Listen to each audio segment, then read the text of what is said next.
Hi all, welcome to another episode of RPAFeed's podcast. Today I have with me Nandan Mullakara. He is a strategic advisor, author, and a podcaster. He generally do a lot of such podcasts into AI and automation space. He is also an opinion leader in Who's Who in automation. Along with that, he used to head RPA division in his past organization. With that, I will like to welcome Nandan to the podcast. Hi Deependra. Yep, thanks for having me. Great to be here.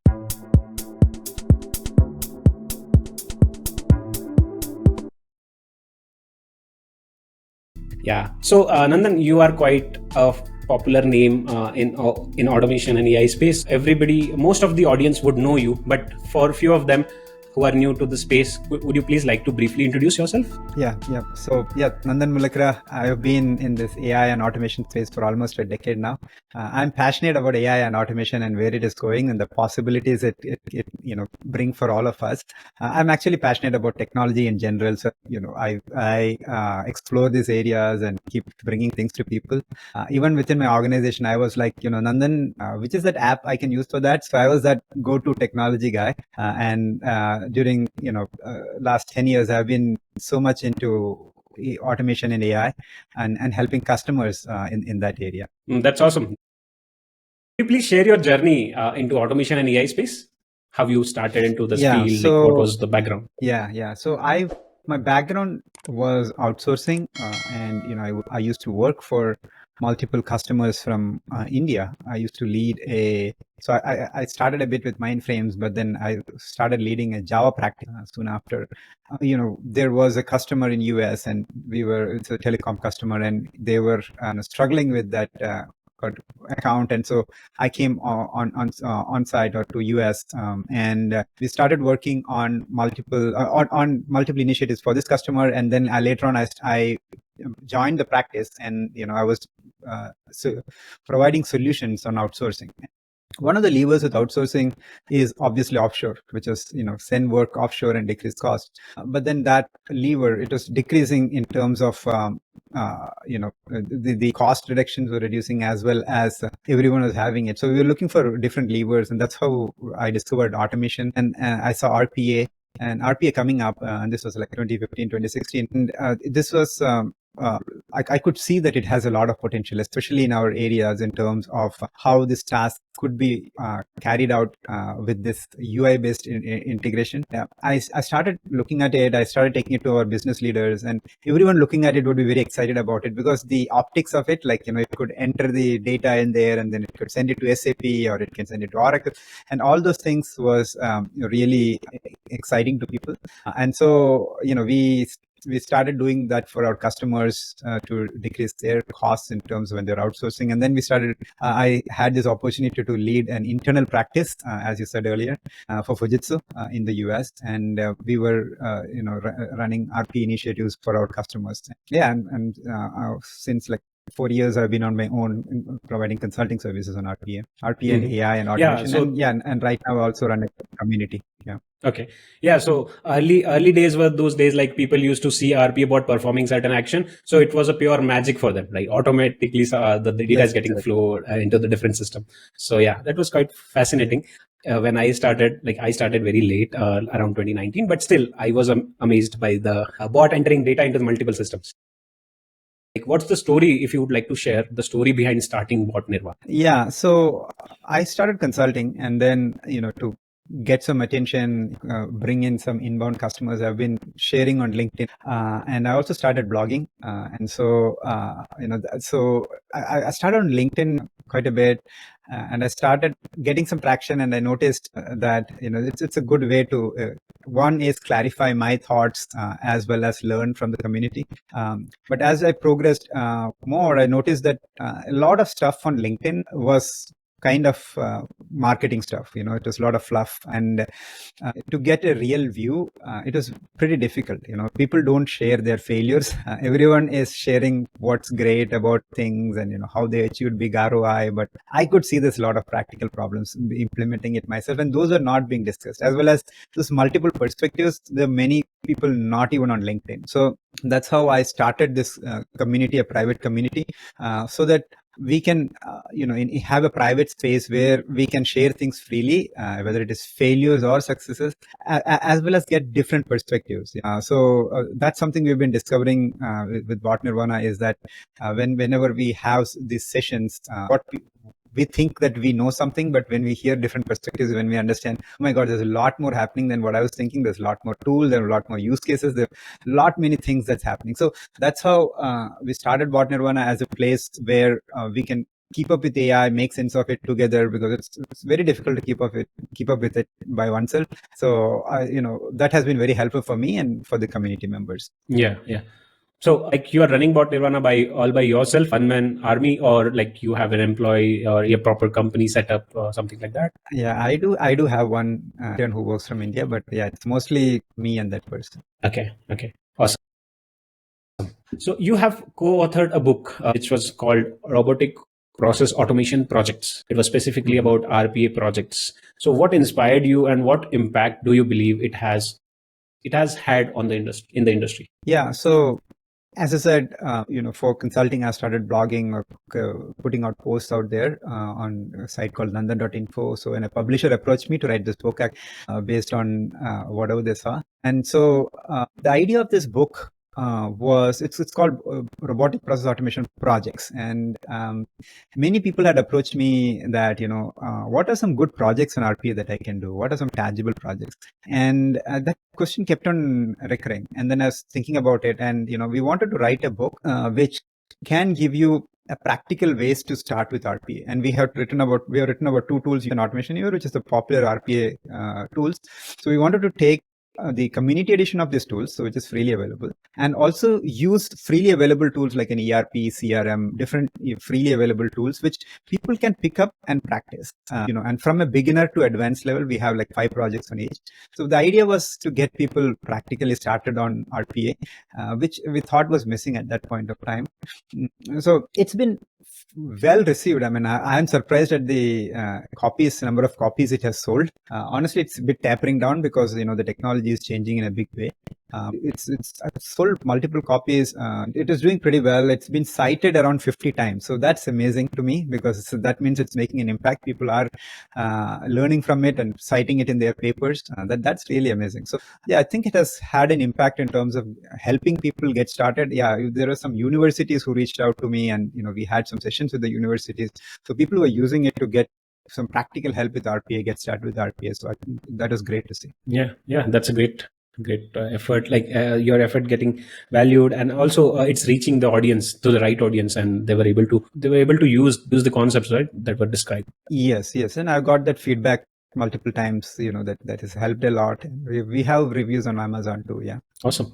I'll definitely paste the link in case the people who are still starting into the RPA space, and they are still towards the automation and AI journey, and they're just doing the basic groundwork for their RPA bots. It will help them. So I'll place the link in the description, so it can help the audience.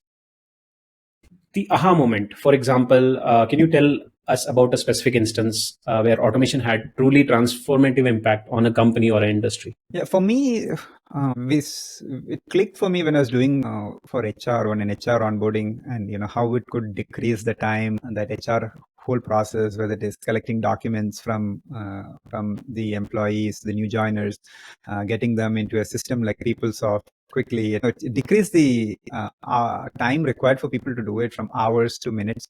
But also equally, one more thing that we discovered was that, like, we had a PeopleSoft, which was like an kind of a legacy system, and it was not able to keep up with the RPA bots. And then it would we faced challenges in terms of not bringing that system down, because that is an important system for the HR. So I think it's two things. One is the practical aspects, and excited about it. So as I said earlier, I used to go and take these videos to people, and they would be very excited about it. They'll come and say, okay, I know another 100 use cases that can be done with it.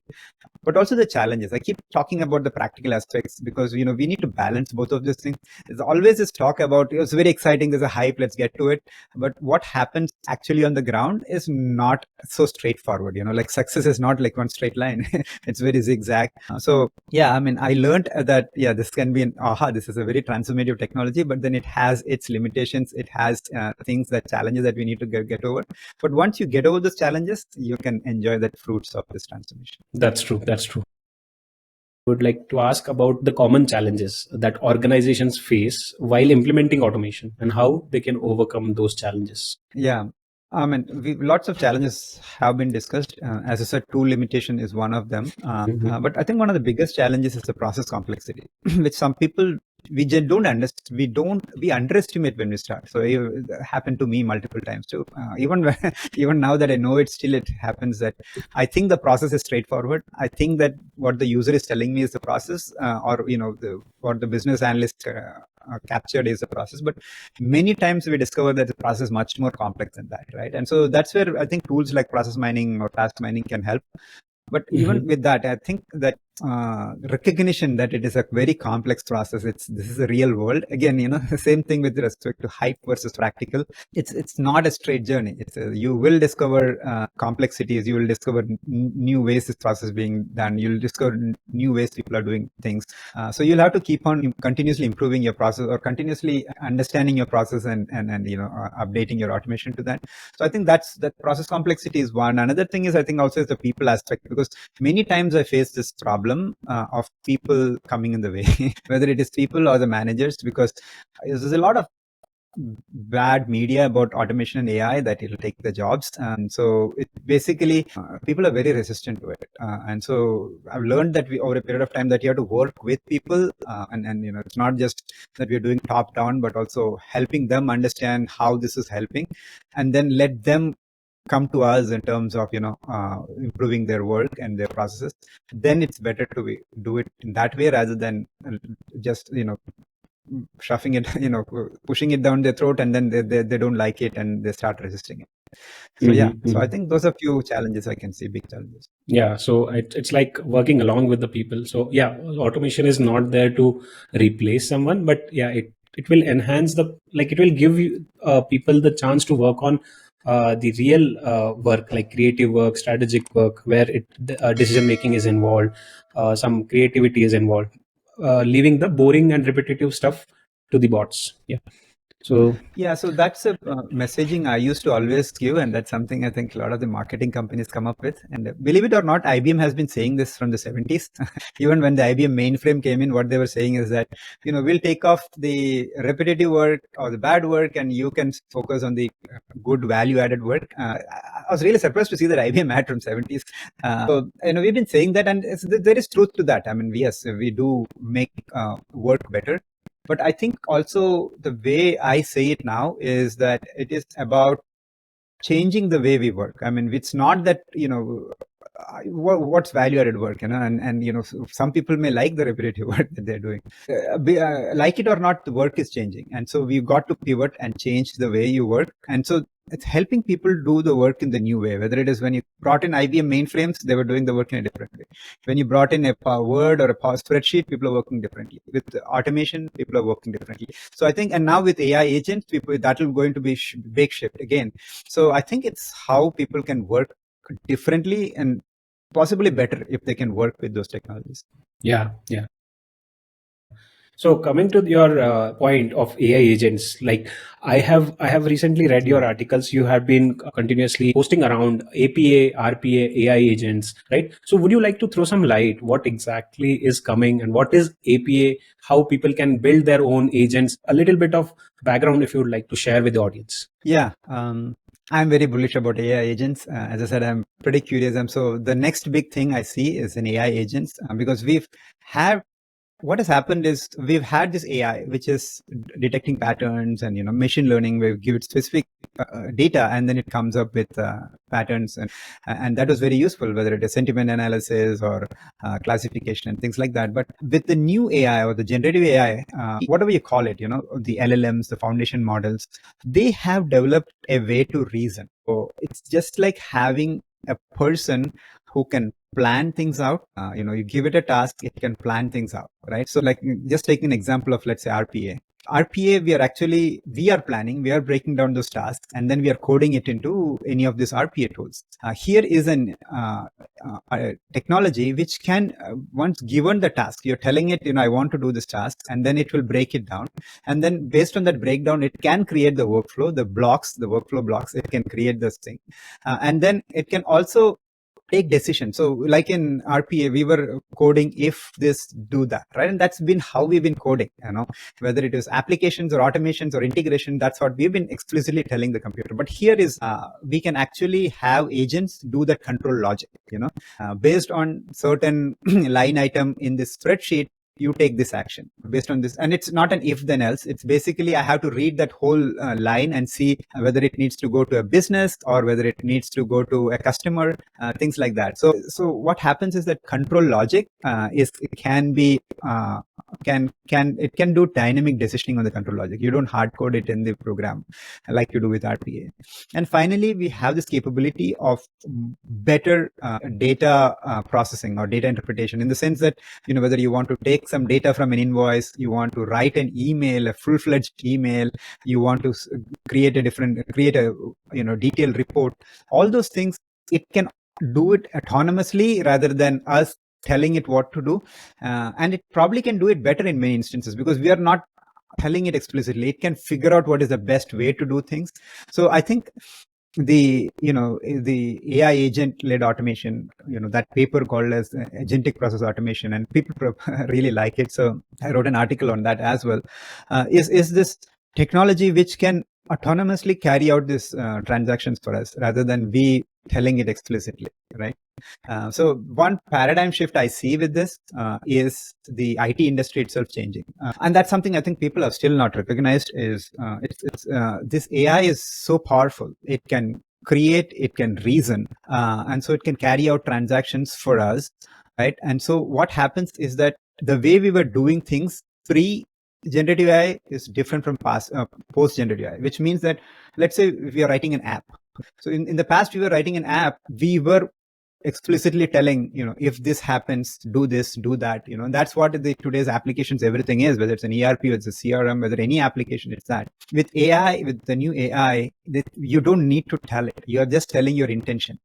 And that's the case with so there is apps, and then there is this glue between apps, which is the integration that we built, or the RPA that we do is basically connecting apps, right? And all that the AI can decide for itself and do, just like now I described the automation, the apps are going to change, the automation is going to change.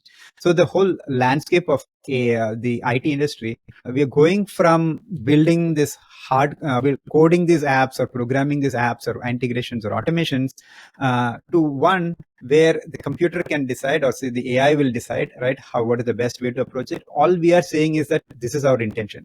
For each of that, it's basically being done today by natural language programming, which is English, mostly English, or it can be even Hindi or any of your languages. So I see that shift in terms of going past the current paradigms of apps and automations to a newer way where this AI agents carrying out your work for you, as well as those are not programmed using Python or C. It will be a lot. I mean, it still is Python, but we will start seeing tools where people can just write simple English and code those agents, and they will start doing your tasks. I mean, I know this is a pretty emerging topic and probably confusing, but I hope I could share some of my thoughts out there. Yeah, definitely. It would help people. So it's like a citizen development for AI agents, if we talk in that. Yeah, citizen development, using AI is a way to put it. It's much more than that. Yeah. And do you feel there would be tools to build these kind of solutions, like platform or tool like we do have for RPA in the current scenario? Yeah, absolutely. In fact, right now, what we have is the platforms. We're building this platforms right now. So for AI agents, what happened was that, okay, let me just step back a bit, okay? And then, so just some history about how this AI agents came out to be, right? So when we started this large language models, and everyone knows ChatGPT. So we were chatting with ChatGPT, and then it would give you very coherent responses. And, people were like, wow. And so that's how it, it started. I think it reached 1 million users in 5 days and 100 million users in like 30 days or something like that. So it's really powerful. People see the power of that. So some of these guys, obviously the techies, they were like, okay, this can reason. So why not tell it a task and let it perform the task for us, right? And that's how the initial AI agent technologies came out to be: AutoGPT, Baby AGI. And now the problem with those things was, and those did not catch up much because we were actually giving the AI too much of power, and we were telling it, okay, tell me what needs to do. I want to do this marketing, I want to run this company, come up with all the steps and do things. It was a good technology demonstrator, but what we're discovering is that we need some framework, we need some tools to build this out, and then also making them modular in terms of having specific AI agent with role, like let's say developer, a tester, a business analyst, and telling them this is your role, this is your data, how can you build on it, right? So what people have discovered is that it can plan, but then it should be constrained, and we need to give it certain patterns. There's some patterns like reflection and different patterns. Basically, you can plan, but and then you can also give it some memory. So ChatGPT has has some memory now, which means that it can there is this memory. It can remember things from its conversations, so that it can help you better in the future, as well as it can use tools, right? Like it can invoke an API, and we have seen that it can do it very well. Like what we are doing in Power Automate, for example, is invoke an API. So here is an LLM which can select which API to invoke. So all these things is what combining to create this AI agents. And so platforms are coming, so that like LangChain is one platform which has added AI agents. Flowwise is a no code. If you want a no code, LangChain is a bit more code, you have to use code, but Flowwise is one I used recently to build one, and you don't need to do too much code. There is an agent framework itself, and you can just create this agent. So basically right now what we're coming up with is platforms and tools on which we can build these AI agents. Now one more thing is that it's just in that phase right now. It's important to understand that because it's up to people to embrace it and start building on it. If people don't build on it, then we don't know. It's just like ChatGPT introduced plugins, but then it didn't. It was basically a way to use tools, and it's one of those capabilities of AI agents, and that did not work. It flopped. But then this pivoted to GPTs, and it's working better. So yeah, it's in that phase of where platform is built. Now it's up to users to start embracing it and building on top of it. Yeah. Thanks for the detailed insight. And then, even I know, like in the recent Imagine event at Automation Anywhere, they also introduced AI agents on top of their platform. Correct. So every other companies are trying to incorporate these frameworks or AI agent concepts, right? Correct. So definitely there will be tools like we have those for RPA today. There will be something for us to build AI agents, frameworks, templates. I've seen an RPA world like Automation Anywhere.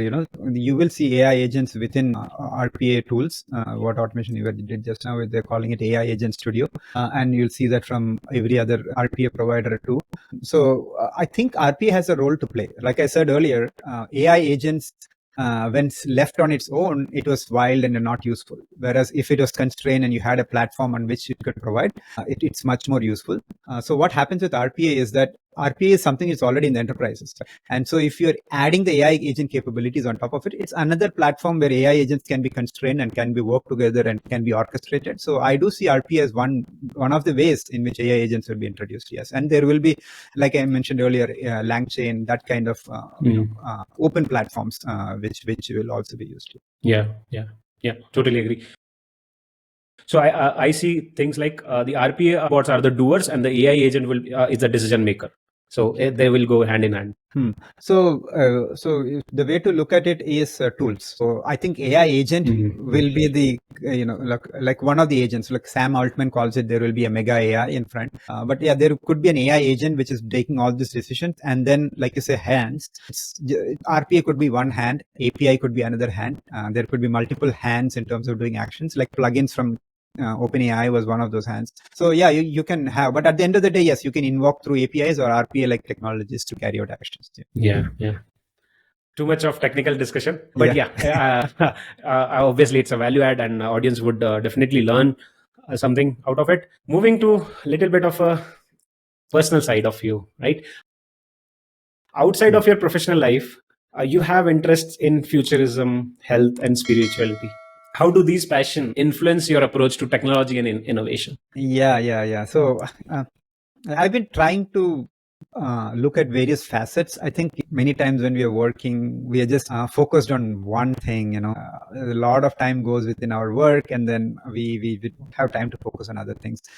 We're actually very tired after all that. What I've seen that if you consciously, one thing is, moving to US has been very helpful on it, but also looking at other aspects is also very important. So I actually, just out of a whim in Chicago, I just put in my request for running a marathon. I got in there, so I started running marathon.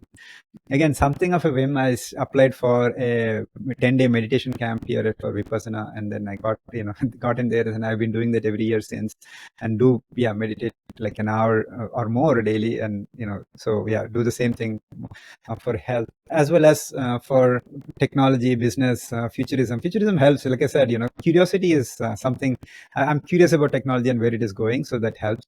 So, but I think all in all, one is it helps me, keep me happy, so to say, in the sense that you are taking care of yourself, and also thinking that relationship with yourself, with spirituality, relationship with others, as well as just keeping our technology, AI, that's so fast paced and futuristic. So I love that, but it's still too fast. But at the end of the day, I think it helps me, helps customers from a business perspective. But at the end of the day, it's much more than that, right? I mean, we want to be living wholesome lives, which is, as I said earlier, it's not like lopsided into one thing, but living a more well-rounded life. That's how it helps me, I think. Yeah.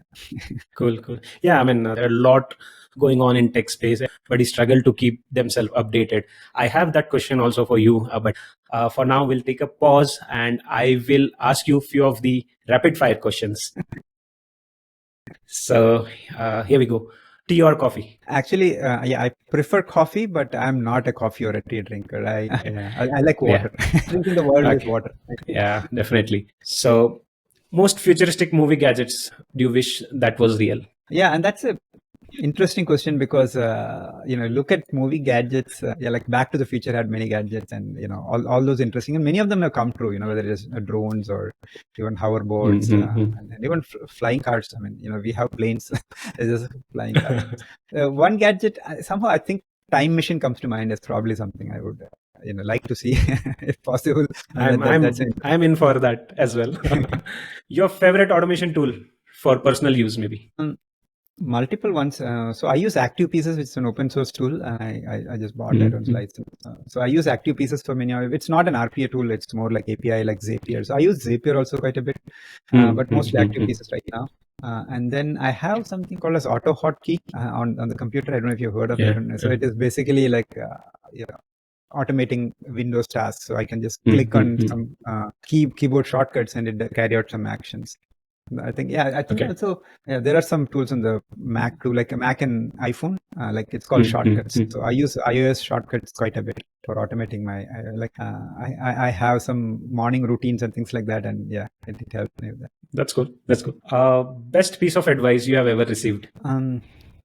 Best piece of advice, I think is to be yourself and not try to be what somebody else is trying to be. It's just being myself. I think somebody in my early years of my career said that, one of my bosses, I don't remember his name now, but I think that's a good advice in terms of we all be ourselves. And I think that's one thing, especially with AI, we need all to be focusing on our unique strengths.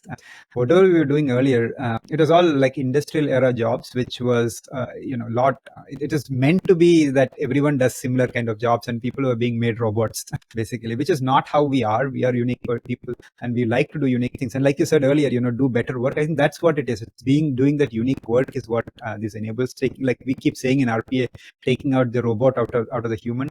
So I think once you take out the robot out of the human, what would people do? And that's what people are very scared about. So I think what people should do, and what I think I'm also trying to discover, is how to understand what's unique about ourselves and share that with the world. Interesting.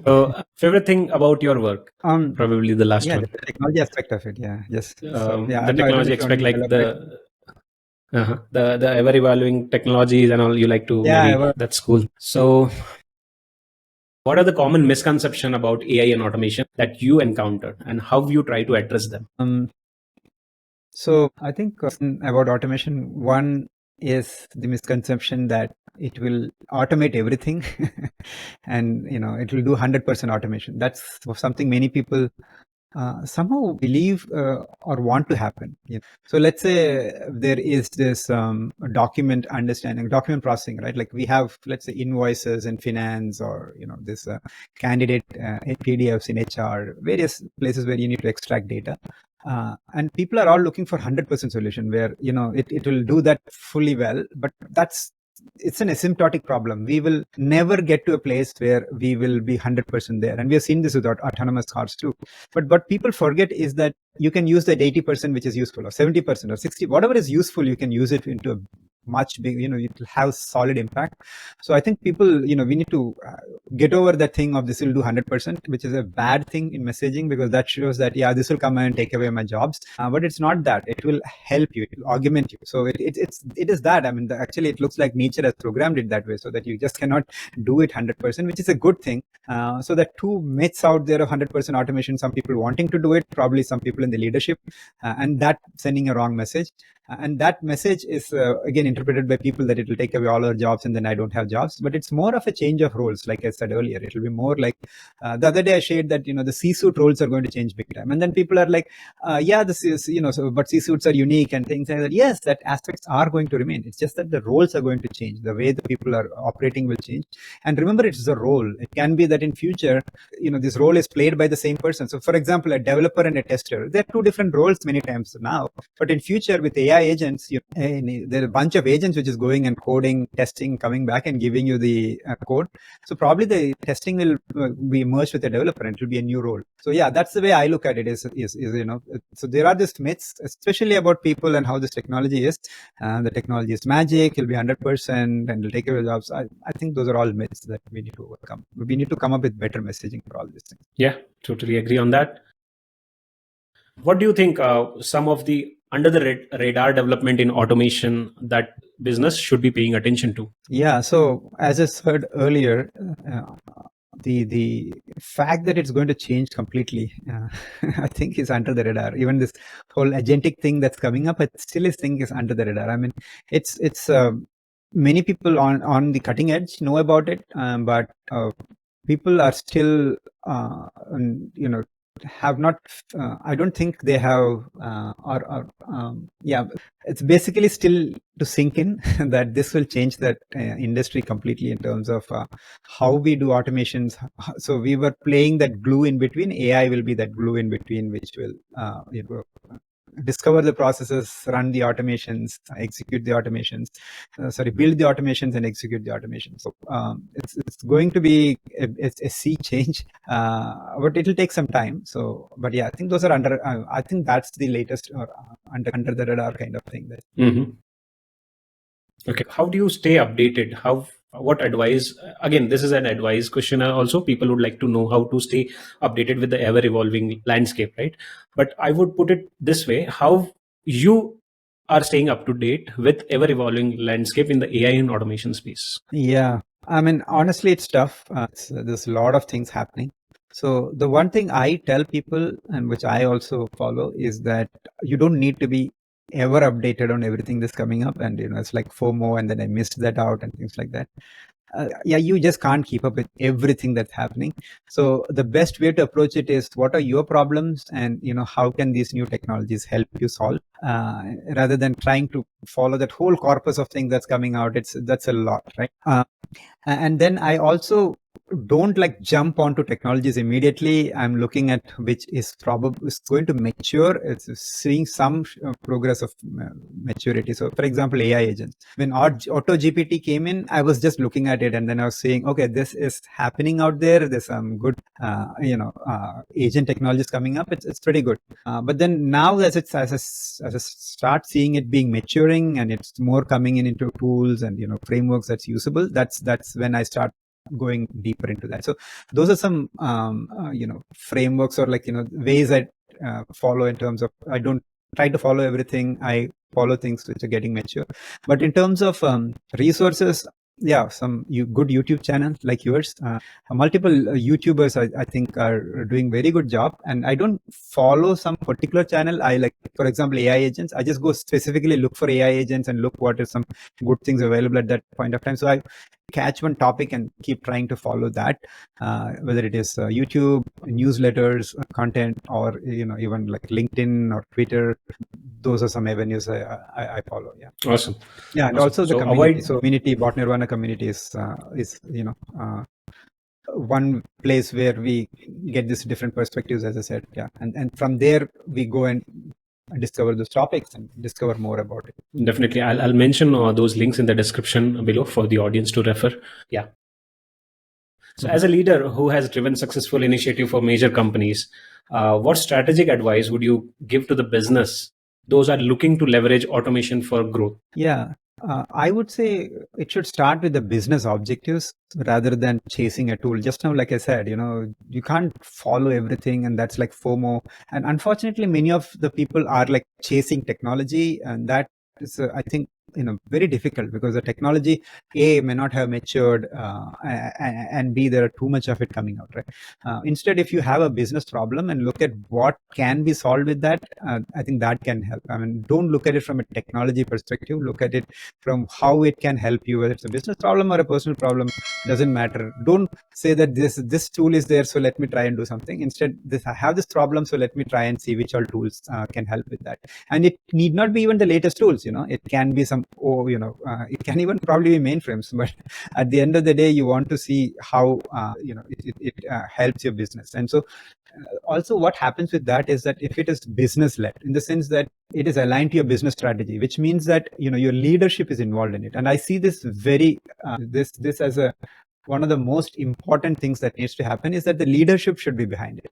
Whether if you are starting, so when I'm starting an RP initiative, I'm trying to bring in the leaders in. But the best thing is that leaders are on board, and then they are the people driving this automation or AI in the organization, because it is a strategic imperative for the organization. And they see AI as a thing that can do practical things to solve their business strategy right now. And then so what happens is, since they are driving it and they are putting it out, employees, and they're bringing employees on board. So then it becomes that there is a pull, in the sense that employees, since their performance is dependent on having a having them to do better work using AI, they are coming and asking the AI people or automation people, how can I do my work better with AI? Tell me the use cases I can implement and things like that. And then we are working with them. So I think in a strategic way, it should be a strategic imperative for the organization. Then it becomes more, it has a bigger chance of success. Mm-hmm. Yeah, totally agree on that point. What is your take on open source RPA tools versus the enterprise RPA tools? Yeah, I've been a big proponent of open source RPA tools, and I think it's not that they are not enterprise grade. There are some open source which has been enterprise grade, but some of them went from open source to non-open source, and and some of the open source did not do as well as I expected it to. So I've started looking at it more in terms of which are the tools that will help with the business process, as I said earlier, rather than looking at it from an open source versus closed source. But I do see in an AI world, a lot of these tools are open source, and I think that's the way it probably is, in the direction is which it's going. Whether you look at LangChain or any of this new AI tools, whichever new tools I see, a lot of them, there's a lot of open source options out there. So I think that's pretty useful, because AI is very powerful and we know what is happening under the hood, and it is not doing something, something we don't want it to do. So yeah, I do see open source coming up in a big way. I don't know about RPA, but in the AI world, I see a lot of open source. Okay. So for the professional who are trying to enter into the field of AI and automation, what skills and language do you think are essential? So as I said, I would prefer people don't look at it in that manner, because it's always been like that. What's the next big thing that I need to go learn? And then I have a good career growth, and that's always been like that. I mean, we had mainframes, then we had C, then we said, okay, we'll go to Java, then we said, okay, let's say RPA, and then say intelligent automation, things like that. So it's been that way. But I as I said earlier, I think there's a big paradigm shift in coming in terms of IT industry, because two things. One, we were explicitly programming earlier, and that's where all this next big thing of learning it and doing it was important. But once AI is reasoning by itself, then what happens? I mean, it's basically, it's more like a partner. So like Steve Jobs said that technology or computers is like a bicycle for the mind, right? So it's basically, it's aiding what you're doing, all white collar jobs you are using in ERP or CRM or, automation. But now it's become like a partner. It's like the AI agent concept itself is that it's a partner. It's another thing which can reason just like you, which can do tasks just like you. So then what happens? So that's where I think, we need to, look at the softer skills, and which has always been what I always looked in people when I interviewed them. One is ability to be curious and learn new things, right? Because technology is going to ever change, and it's actually going to be easier. So for example, right now, a lot of these agents that I made, it's just writing things in English. Okay. So for a developer, I'm just telling it that you are a developer. These are your responsibilities. These are things I expect from you. So we are just telling it in plain English, right? So then, it's not about a language as such anymore because it's your natural language. It's not, it's less about the technology, but how to get that business done right now. So we'll have to see how it evolves. I don't know, but so that's why I'm saying, just be curious, just be learning, just be, that's the thing I like to follow. And then I think also the second thing is to be resilient. So yeah, one is curiosity, experimentation is something I would say is a skill that you need. Some skill many people have, but then it's all related to, I'm curious about what is the next big technology that's coming or next big programming language. Instead, think about what is the next thing coming up. Go look past programming language. And second thing is resilience, because all these things, what it purports to is that it's going to disrupt a lot of things. So you better be resilient in terms of, what is coming up. I need to be ready for the next big thing. I just be ready for, a lot more changes. So, yeah, I would say curiosity and resilience is probably the skills that you need to have in the future. Yeah. Okay. This next question is like my own personal, because I see you do a lot of podcast, and the path that I am also following, right? I'm also trying to bring in a lot of guests. So I want to understand, like, what are your challenges, or do you face any challenges in running these podcasts? I think we discussed, one thing I'm looking for is unique perspectives from people. So podcast is a good way to reach out to people, probably, out of my range, and that's something. So I can just say that, can you appear on a podcast, and we are talking about it. We have a relationship, and also I understand different perspectives. It's like I was talking to Ian Barkin, and I was telling him, and I was asking him various questions, and those have been really different perspectives that came out, and it just came out as we were discussing things. Challenges is in terms of some vendors reaching out and they want to appear on these things, and then I'm like struggling in terms of, should I get a vendor on this? Sometimes I do, sometimes I don't. Struggling to find good people to talk to. In the sense that, people who have insights and things like that. And also, my time in terms of reviewing, editing these things, it's become a bit easier with AI now, tools which is much easier to edit. But still, those are a bit of a challenge and friction. So that's why I've actually slowed down on the podcast front as I get a bit busy. But it's been like, for me, it's just part of that curiosity spectrum in terms of being curious, connecting with newer people, understanding what they're doing, what are their perspectives, and sharing that with others. So any plans in continuing that in future and scaling it up? Yeah, so I've been thinking about what to do. So I actually want to, one thing I would love to do, and I started doing it. If people, some of your listeners are interested, I like to share everyone's stories with the world. One is me understanding, what their story is. We do a lot of things which we don't understand. We're actually everyone is a hero in terms of whoever is working in AI or automation or any of this technology fields. Everyone is a hero because they're doing many things challenging. Because as I said, for people outside, like marketing, it's all hype and things, but actually implementing on the ground, it's a lot more. You have to overcome challenges. People can learn from it. So, share your stories. So one thing I have started is something called as digital transformation stories. So, people can share their stories with the world. And then like people look up that person on Google, one of the things that comes up, and people understand their stories. And then from that stories, I want to see, any of the stories are very good that we can feature on podcast. So that's kind of what I'm thinking of doing. And so, I want to start sharing more stories in the form of podcasts. That's a very good initiative. I would definitely request my audiences, whoever are watching this podcast, maybe email you with the unique set of story or achievements that they have worked upon. So reach out to me on LinkedIn. Yeah, I'll mention all these details in the description below. So with that, I think it has been fun, insightful discussion. Thank you for sparing time from your busy schedule and be on this podcast for a discussion, honestly and very patiently answering all the questions. So, yeah, thank you. Thanks a lot. Thank you, Deependra. The pleasure has been mine. It was a great chatting with you. Thank you very much. Yeah. And would you like to share your experience? How does it feel, and what is your experience on this podcast? It's always a pleasure to share experiences with people. You don't know how much of it can help others. Even like a little bit helps others discover new insights, things that's really helpful. And for me too, just going through your questions, I had to think through it, so that brings an insight. And with respect to this particular podcast, I think very good, very well structured. Deependra, I thought the questions and everything were pretty good and nice. Thank you for having it. This has been a great experience. Awesome. Thanks a lot. Have a great day. Yeah. Thank you, Deependra. Yeah. You too. Bye. Thank you. Bye.